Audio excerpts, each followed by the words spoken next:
What they're doing is sinister, a fiery GB News debate reveals a secret Whitehall unit spying on Brits' social media posts. Explosive claims emerge as the government faces accusations of trying to silence critics of migrant hotels and two-tier policing. One guest confronts ministers. They called dissenters paedophiles, while another exposes police knocking on doors over Facebook posts. In a heated clash, free speech advocates challenge online censorship laws targeting immigration comments. This explosive segment shows Brits fighting back against surveillance. If you enjoyed the content, don't forget to subscribe. For you, it's just the press of a button, but for us, it's a significant step towards our goal of reaching 1,000 subscribers. Your support makes a real difference. Sure, really, they have been spying on you, and they're trying to silence you for speaking out. Now, during the summer disorder, Sir Keir Starmer did try to silence people by basically calling everyone a racist. I won't shy away from calling it what it is. Far-right thuggery. Calling for inquiries because they want to jump on a bandwagon of the far right.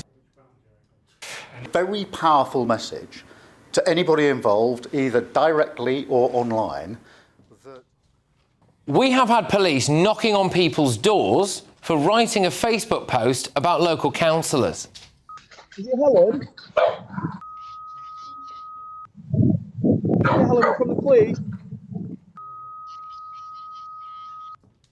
And now it's emerged that a secret department called the National Security and Online Information Team has been looking at posts about migrant hotels and immigration and been trying to get them censored. One post that they flagged. The funniest thing I think I saw over the last day or two about this was the Labour Minister, I think Diane Johnston, who on GB News said, there's absolutely none of this. It's not happening at all. It's not happening at all. But we do agree with the police should be doing it. It's not happening, but we should be doing it. Literally, the next sentence. The cognitive dissonance amongst this crowd is astonishing. And the fact is, yes, they are.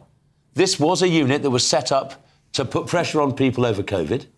It went into a little bit of mothball and it's been brought back to put pressure on people just using their eyes. Something all terrible will happen if you hear something. Oh, it'll incite some sort of terrible violence. You poor things. Well, firstly, we're able to hear opinions we don't like. And do you know how we know we're able to hear opinions we don't like? Because anyone who disagrees has just been called a paedophile. That's how we know we hear opinions we don't like. And the thing that annoys me about that is that I genuinely, and I said this earlier in the week and I'll say it again, I'm so worried about where debate is going in this country and the extremes that people are going to when it comes to debate. You're either pro or anti, you are left or right. I think it's a little bit excessive from the government. It's a very good thing. I'll get the microphone to you in a second. However, I want to go to this chap on the front row first. Hello, what would you like to say? I hope you're all right as well. I'd like to ask the question, can the panel explain really how the national security resources have been used to monitor public opinion online? We're very familiar with the whole two-tier policing. As a sitting councillor in Basildon Borough Council, my data was breached internally just last week. And when I tried to report this to Gary Jones, the Chief Executive of Basildon Borough Council, I was escorted out of the building. Now, something like this, which is incredible to be honest, it's why is it okay for Labour and the sitting government to be able to stop this sort of information going out, and why for sitting councillors maybe of Reform UK to have it on the opposite side? Well, look, I'll go just again to say it's not that just... Things I say that would fall under this two-tier is one of the terms that they're looking for. I think Labour knows that they have completely lost all hope of controlling small boats, and they are anticipating the public anger becoming worse and worse and worse. And this is part of their attempt to keep a lid on public anger, and it won't succeed.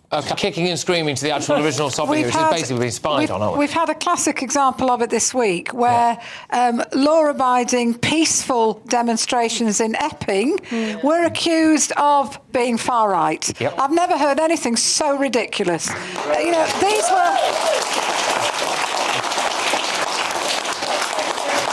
These were women, grandmothers, mothers like me, who were worried about the safety of their girls, their daughters, their granddaughters.